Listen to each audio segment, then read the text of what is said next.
오늘의 말씀은 열왕기하 4장 1절부터 16절까지 말씀입니다. 선지자의 제자들의 아내 중에 한 여인이 엘리사에게 부르짖어 이르되 당신의 종 나의 남편이 이미 죽었는데 당신의 종이 여호와를 경외한 줄은 당신이 아시는 바니이다. 이제 빚 준 사람이 와서 나의 두 아이를 데려가 그의 종을 삼고자 하나이다 하니 엘리사가 그에게 이르되 내가 너를 위하여 어떻게 하랴 내 집에 무엇이 있는지 내게 말하라. 그가 이르되 계집종의 집에 기름 한 그릇 외에는 아무것도 없나이다 하니 이르되 너는 밖에 나가서 모든 이웃에게 그릇을 빌리라. 빈 그릇을 빌리되 조금 빌리지 말고 너는 내 두 아들과 함께 들어가서 문을 닫고 그 모든 그릇에 기름을 부어서 차는 대로 옮겨 놓으라 하니라.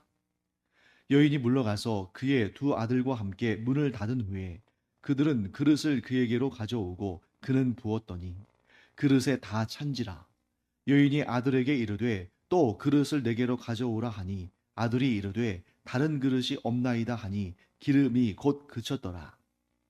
그 여인이 하나님의 사람에게 나아가서 말하니 그가 이르되 너는 가서 기름을 팔아 빚을 갚고 남은 것으로 너와 네 두 아들이 생활하라 하였더라. 하루는 엘리사가 수넴에 이르렀더니 거기에 한 귀한 여인이 그를 간권하여 음식을 먹게 하였으므로 엘리사가 그곳을 지날 때마다 음식을 먹으러 그리로 들어갔더라. 여인이 그의 남편에게 이르되 항상 우리를 지나가는 이 사람은 하나님의 거룩한 사람인 줄을 내가 아노니 청하건대 우리가 그를 위하여 작은 방을 담 위에 만들고 침상과 책상과 의자와 촛대를 두사이다. 그가 우리에게 이르면 거기에 머물리이다 하였더라. 하루는 엘리사가 거기에 이르러 그 방에 들어가 누웠더니 자기 사환 게하시에게 이르되 이 수넴 여인을 불러오라 하니 곧 여인을 부르매 여인이 그 앞에 선지라. 엘리사가 자기 사환에게 이르되 너는 그에게 이르라. 내가 이같이 우리를 위하여 세심한 배려를 하는도다. 내가 너를 위하여 무엇을 하랴? 왕에게나 사령관에게 무슨 구할 것이 있느냐 하니 여인이 이르되 나는 내 백성 중에 거주하나이다 하니라. 엘리사가 이르되 그러면 그를 위하여 무엇을 하여야 할까 하니 게하시가 대답하되 참으로 이 여인은 아들이 없고 그 남편은 늙었나이다 하니 이르되 다시 부르라 하여 부르매 여인이 문에 서니라. 엘리사가 이르되 한 해가 지나 이때쯤에 내가 아들을 안으리라 하니 여인이 이르되 아니로소이다. 내 주 하나님의 사람이요 당신의 계집종을 속이지 마옵소서 하니라. 자, 오늘 우리가 읽은 이 열왕기하 4장은 물론 엘리사가 등장하고 또 엘리사의 사환인 게하시가 등장합니다만 사실 주인공은 두 여인이죠. 그런데 이 두 여인에 관한 사건이 연달아 일어난 일이라고 말할 수 없습니다. 자, 우리가 보통은 이제 역사책을 읽을 때는 그 역사가 시간 순서에 따라서 이렇게 흘러가는 걸 보잖아요. 하지만 성경은 단순한 역사책이 아닙니다. 물론 성경은 역사를 담고 있고 가급적이면 역사의 순서에 따라서 기록합니다만 때로는 그런 순서를 지키지 않을 때도 있어요. 왜? 성경은 단순한 역사책이 아니니까. 자, 그렇기 때문에 오늘 이 열왕기 하도 시간의 자연스러운 순서에 따라서 이 두 사건이 연달아 일어났다고 보기보다는 제 생각에는 중요한 주제를 담고 있는 서로 연결된 그런 관련된 주제를 담고 있는 두 개의 기적 사건을 일부러 모아놓은 것이다 라고 보는 것이 더 합당할 것 같습니다. 자, 왜냐하면 이 두 여인은 상황은 완전히 달라요. 그런데 이 두 여인에게 임한 하나님의 능력, 하나님의 역사는 유사합니다. 자, 일단 한번 볼까요? 자, 한 여인, 먼저 언급되는 여인은 선지자의 제자들 중에 한 사람이죠. 선지자의 제자들 중에 한 사람의 아내죠. 선지자의 제자라면 어떤 사람입니까? 아직 본격적으로 선지자 역할을 하기 전에 지금 어떤 수습 또는 또 훈련 단계에 있는 그러한 사람이죠. 근데 이 사람이 경제적으로 어려웠던 것을 우리가 알게 됩니다. 왜냐하면 뭐 어떻게 왜 죽었는지 모르지만 이 선지자의 한 제자가 죽었는데 무엇을 남겼어요? 빚을 남겼다는 거죠. 그랬더니 이 빚을 준 빚쟁이가 선지자의 제자가 죽은 다음에 찾아와서 그 선지자의 제자가 빚을 졌던 것을 요구합니다. 그런데 이 여인에게 빚을 갚을 만한 능력이 있습니까? 없습니까? 없잖아요. 그러니까 어떻게 합니까? 이 여인에게 있는 두 아들을 데려다가 종으로 삼겠다고 말합니다. 지금 당장 빚을 갚지 못하면 아들 둘을 잃어버릴 상황에 처해 있는 거죠. 이런 현실의 문제를 가지고 있습니다. 자, 그 다음에 언급되는 수넴의 한 여인은 남편도 살아있고 또 자기 자신도 귀한 여인이라고 불려지는, 그러니까 아마도 경제적으로나 사회적으로나 아무 어려움 없는 유목한, 그리고 사람들에게도 또 선히 여김을 받는 그런 여인입니다. 그런데 문제가 있어요. 뭡니까? 아들이 없습니다. 아주 절묘한 대조 아닙니까? 첫 번째 나온 여인은 죽은 남편이 남겨놓은 빚 때문에 너무너무 고통을 당하지만 그러나 두 아들이 있고, 두 번째 나온 이 수넴 여인은 유복하고 사람들에게 또 이렇게 존경도 받고 하는 그런 귀한 여인인데 아들이 없어요. 자, 아들이 없다는 것은 뭘 의미할까요? 자, 첫 번째 여인은 지금 당장 빚을 갚을 길이 없어서 두 아들을 잃게 생겼죠. 지금 당장 현재의 문제입니다. 반면에 수넴 여인은 아들이 없다는 것을 일부러 기록하고 있고 또 거기에다가 또 한 가지의 정보를 기록하고 있죠. 남편이 늙었다. 즉 이 여인은 지금 현재는 살아가는데 전혀 문제가 없습니다. 오히려 유복해요. 사람들이 부러워할 만한 그런 상황입니다. 그런데 그 여인의 문제는 뭐냐면 미래에 예견된 문제인데 그 문제는 반드시 찾아오게 됩니다. 자, 이 여인 지금 어때요? 남편이 늙었어요. 그러면 이 여인에게 아이가 전혀 없느냐? 그건 또 몰라요. 딸은 있을 수도 있습니다. 여기에 이 여인에게 아들이 없다고 했지 아이가 없다고 하지 않았거든요. 그런데 남편은 늙었어요. 그러니까 이 남편이 늙었다는 표현은 이제 더 이상 아기를 가질 수 없다는 걸 의미하죠. 이스라엘의 율법을 우리가 잘 압니다. 자, 이스라엘의 율법에서 가장 중요한 것은 하나님을 섬기는 일이고 그 다음에는 사람들 사이의 관계인데 그 사람들 사이의 관계에 있어서도 또 경제적인 부분이 중요하죠. 하나님께서 기업으로 주신 땅은 남자들을 통해서 이어져 내려갑니다. 그러니까 자기의 남편이 있거나 남편이 죽었다면 아들이 있거나 혹은 어떤 경우는 아들이 또 전쟁터에 나가서 죽을 수도 있잖아요. 그런 경우에는 손자라도 있으면 땅이 이어져 내려가기 때문에 그 가정의 여인들은 삶의 어려움을 느끼지 않습니다. 반면에 남편이 부자예요. 땅도 많이 있습니다. 그럼에도 불구하고 아들이 없으면, 손자가 없으면 그 땅의 소유권은 다른 가까운 친족들에게로 넘어가는 거예요. 자, 왜 이런 법을 제정했냐면 그 각 지파마다 하나님께서 땅을 기업으로 주시는데 그 지파의 남자들을 통해서 땅이 이어져 내려가면 그 지파의 영역이 유지가 됩니다. 그런데 만일 여성 쪽으로 해서 이 땅의 기업이 넘어갈 수 있는 길이 열려지면 뭐 꼭 그러진 않을 수도 있습니다만 이 여인이 다른 지파의 남성과 결혼했을 때 그 땅이 다른 지파로 넘어가잖아요. 그러면 나중에 어떻게 되냐면 각 가정마다 자기들 소유의 땅, 곧 기업으로서의 땅은 있을지 모르지만 이러한 지파별 이 구획이 이제 점점 사라져 버리는 거죠. 그러니까 하나님께서 그 지파의 정통성을 이어가도록 이렇게 땅에 기업의 규정을 또 두신 것이고 또 그런 뭐 이제 이런 부분뿐만 아니라 과거 고대 2000년 전, 3000년 전에는 뭐 지금보다 훨씬 더 강한 가부장 제도였다는 걸 우리가 알잖아요. 그렇기 때문에 이런 문제가 생긴 것입니다. 즉 이 여인의 문제는 지금의 문제가 아니라 미래의 문제. 그것도 반드시 오게 될 미래의 문제라는 것입니다. 자, 이런 대조적인 관점에서 오늘 본문의 말씀 본다면 상당히 우리가 흥미롭게 접근할 수가 있겠죠. 일단 결론부터 말씀을 드리겠습니다. 이 두 여인을 극적으로 대조하면서 이 말씀을 기록한 이유는 이 사실을 전하기 위한 거예요. 첫째, 하나님은 돌보시는 분이시다. 하나님은 우리의 어려움과 우리의 처지를 나몰라라 하시는 분이 아니라 돌보시는 분이시다. 둘째, 누구나 하나님의 돌보심이 필요하다.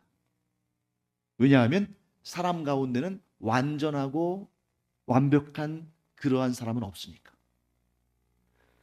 여러분, 이 수냄 여인이 보기에는 이 과부는 이 선지자의 제자의 그 아내인 이 과부는 사실 경제적으로나 이런 부분에 있어서는 참 어려운 형편이지만 이 수냄 여인의 입장에서 보면 너무 부러울 수 있습니다. 왜냐하면 여러분, 한나가 그렇게 남편에게서 엘가나에게 사랑을 받고 존귀 여김 받았습니다만 아들이 없었기 때문에 그 평생에 아들을 하나님께서 사무엘을 주시기 전까지는 너무 힘든 여인이었잖아요. 그래서 하나님 앞에서 정말 그 마음에 그 정말 그 슬픔을 토로하면서 그렇게 늘 기도했던 여인 아닙니까? 이 수넴의 이 여인의 입장에서는 이 선지자의 제자의 아내, 이 과부인 여인이 부러움이 부러움의 대상이 될 수 있다는 거예요. 반면에 이 죽은 선지자의 제자의 아내는 이 수넴 여인이 얼마나 부럽겠어요. 지금 당장 빚을 갚지 못해서 지금 너무너무 고통 가운데 있으니까 빚쟁이들에게 지금 시달림을 당하고 있으니까 사람은 누구나 하나님의 돌보심이 필요한 존재다. 왜? 완전하지 않으니까. 또 오늘 우리도 마찬가지입니다. 나에게 있어서 정말 힘든 부분이 다른 사람이 볼 때는 부러운 부분이 있을 수 있고 나에게는 아무것도 아닌 것처럼 보이는 부분이 누군가에게는 너무나 꿈꾸는 것일 수 있다. 그렇기 때문에 모든 사람은 하나님의 돌보심이 필요하다. 하나님은 완전하신 분이시지만 사람 중에는 아무리 겉보기에 좋아 보여도 다 저마다의 어려움과 슬픔과 고난과 고통이 있기 때문에 부족함과 결핍된 것이 있기 때문에 사람 중에 하나님의 도우심이 필요하지 않은 사람은 아무도 없다 하는 것을 이 두 여인의 대조적인 상황을 통해서 우리가 보게 되는 것입니다. 자, 그러면 이제 이 두 여인의 각각의 상황을 우리가 좀 더 자세히 살펴보겠습니다. 자, 한 선지자의 제자, 그는 하나님을 경외하는 사람이었습니다. 그런데 무슨 이유인지 모르겠는데 죽었어요. 그러자 이 그 선지자 수련생의 아내가 엘리사를 찾아와서 부르짖습니다. 그 여인이 지금 뭐라고 말합니까? 내 남편이 하나님, 여호와 하나님을 경외하는 자였음을 당신은 잘 알고 있습니다. 그러니까 분명히 엘리사가 여기에 대해서 아니, 그는 하나님을 경외하는 사람이 아니었어 라고 말하지 않는 걸 보면 이 여인의 말에 동의하는 걸 알 수 있겠죠. 즉 죽은 이 선지자 수련생이 분명 하나님을 경외하는 사람이었습니다. 그가 왜 이렇게 일찍 죽었는지 그걸 우리가 알 수 없습니다만 그러나 하나님께서 뜻하신 바가 있으시겠죠. 엘리사가 이 과부에게 도움을 주려고 합니다. 하나님의 능력이 하나님의 은혜가 그 가정에 임하도록 엘리사가 중간에서 역할을 하는 거죠. 그때 엘리사가 과부에게 뭐라고 묻습니까? 너의 집에 뭐가 있느냐? 여인이 뭐라고 말합니까? 기름 한 그릇 외에는 아무것도 없다. 자, 엘리사는 이 여인이 말한 기름 한 그릇에 주목을 했어요. 그런데 이 여인은 기름 한 그릇은 아무것도 아니고 없는 것에 주목합니다. 그러니까 뭐라고 말합니까? 저희 집에 기름 한 그릇이 있습니다. 하나님께서 우리에게 주신 기름 한 그릇이 있습니다 라고 말한 것이 아니라 기름 한 그릇 외에는 아무것도 없습니다 이렇게 말합니다. 자, 그때 엘리사가 여인에게 뭐라고 말합니까? 이웃들에게 될 수 있는 한 최대한 많은 수의 그릇을 빌리라. 그 얘기는 뭘 의미해요? 최대한 많은 수의 복을 주겠다 하는 거죠. 그리고 그 두 아들과 함께 문을 걸어 잠그고 기름을 채우라고 합니다. 그랬더니 그 준비된 그릇에 가득가득 기름이 다 채워지고 그릇이 더 이상 없을 때 기름이 그치게 되는 거죠. 자, 여기에서도 우리가 아주 중요한 두 가지 깨달음을 얻게 됩니다. 첫째, 과부가 말한 대로 자기의 남편은 여호와 하나님을 경외하는 사람이었죠. 그런데 이제 남편은 죽었어요. 뭘 의미합니까? 남편의 때는 지나갔어요. 그러면 지금은 누구의 때입니까? 이 과부와 두 아들의 때인 거예요. 남편은 이미 여호와 하나님을 경외한 자로 인생을 마감했기 때문에 더 이상 슬퍼할 필요 없습니다. 그는 여호와 하나님을 경외하는 그런 삶으로 인생 마감하기 때문에 누구보다 복된 사람이에요. 그래서 제가 계속 반복적으로 말씀드리지 않습니까? 우리가 하나님의 나라에 갈 때에 가장 큰 상, 가장 큰 복은 무엇이다? 인생을 마칠 때까지 끝까지 믿음을 지킨 것이다. 그러니 이 죽은 이 과부의 남편 복된 사람이에요. 슬퍼할 필요 없습니다. 그런데 지금 문제는 뭡니까? 이 여인의 문제고 두 아들의 문제죠. 지금은 어떤 때냐면 이제 그 아내와 두 아들들이 이 과부와 그 과부의 두 아들들이 위기에 처한 이들이 하나님을 경외하고 있는지 그렇지 못한지를 확인하고 증명할 때입니다. 죽은 남편은 하나님을 경외하는 것, 여호와를 경외하는 것을 증명하고 죽었어요. 끝까지. 근데 이제는 이 과부와 두 아들들이 하나님을 경외하는 자인지를 스스로 확인하고 증거할 때입니다. 자, 그러면 이 아내와 즉 과부와 두 아들들이 하나님을 경외하는 자입니까? 아닙니까? 하나님을 경외하는 자죠. 어떻게 증명했습니까? 엘리사의 말에 순종했잖아요. 만약 이 과부와 두 아들들이 엘리사가 너에게 많은 재물을 주겠다. 그 빚쟁이가 너를 더 이상 독촉하지 못하도록 내가 그의 생명을 거둬가겠다. 이런 하나님 말씀 전했다면 이 여인은 아멘 했을 거예요. 쉽게. 근데 보통 여인 같으면 주변에 너의 집에 기름 한 그릇이 있으니까 주변에 그릇들을 많이 빌려라. 그럼 미쳤다고 할 겁니다. 그런데 이 여인이 하나님을 경외했기 때문에 하나님을 믿고 신뢰했기 때문에 엘리사 즉 하나님의 사람 하나님의 선지자의 말을 듣고 그대로 따랐잖아요. 믿고 순종한 것입니다. 여러분 이 믿음과 순종만큼 이 여인이 여호와를 경외하는 사람이라는 것을 더 확실하게 증명할 방법이 뭐가 있어요? 그 믿음과 순종 즉 하나님을 경외함을 스스로 드러냈을 때 하나님께서 그 집안의 기름 그 집안에 있는 빌려온 모든 그릇에 가득가득 기름을 채우신 것이죠. 사랑하는 성도 여러분, 두 번째 깨달음을 우리가 얻습니다. 무에서 유를 창조하시는 하나님은 우리에게 없는 것을 주시는 분이셔요. 그런데 우리에게 무엇을 주신 다음에는 우선적으로 우리에게 주신 것을 가지고 일하셔요. 그러니까 우리가 항상 이것도 주시고 저것도 주시고 우리에게 없는 것을 구하기도 합니다. 그런데 하나님께서 우리를 통해 일하실 때에는 우리에게 복을 주실 때에는 우리에게 은혜를 부어주실 때에는 우리에게 이미 주신 것을 가지고 일하시는 경우가 훨씬 많다는 거죠. 왜? 우리에게 있는 모든 거 하나님이 주신 거 아닙니까? 그런데 우리는 이런 경우가 있습니다. 하나님께서 우리에게 주신 것에 대해서는 감사하지 않고 때로는 대수롭지 않게 여기고 심지어 이것밖에 주시지 않으셨냐고 불평하기도 합니다. 어떤 믿음이 없는 거예요? 하나님께서 주신 이것이 큰 복의 씨앗이다. 하나님께서 이 작은 것을 통해서 위대한 역사를 이루실 것이다. 하나님께서 이것을 나에게 주실 때에는 분명히 하나님의 그 선하신 뜻이 있으시다. 이런 믿음을 갖기가 얼마나 어려운가. 이미 하나님께서 우리에게 복의 씨앗을 주셨고 그것을 통해서 일하실 것인데 거기에 대해서는 아무런 믿음으로 반응하지 않고 자꾸 없는 것에만 주목하면서 이것 달라 저것 달라 하는 그런 모습이 우리 가운데서도 얼마나 많은가. 여러분 이 과부도 마찬가지였습니다. 하나님께서 이 여인에게 주신 것 있잖아요. 기름 한 그릇 있죠. 두 아들도 있습니다. 만일 이 여인 혼자서 그 기름을 막 붓는다고 생각해 보세요. 얼마나 힘들었겠어요? 두 아들이 옆에서 도와주잖아요. 그러니 여러분 하나님께서 우리에게 주신 그것은 아무리 작은 것이라 할지라도 그것이 복의 씨앗이다.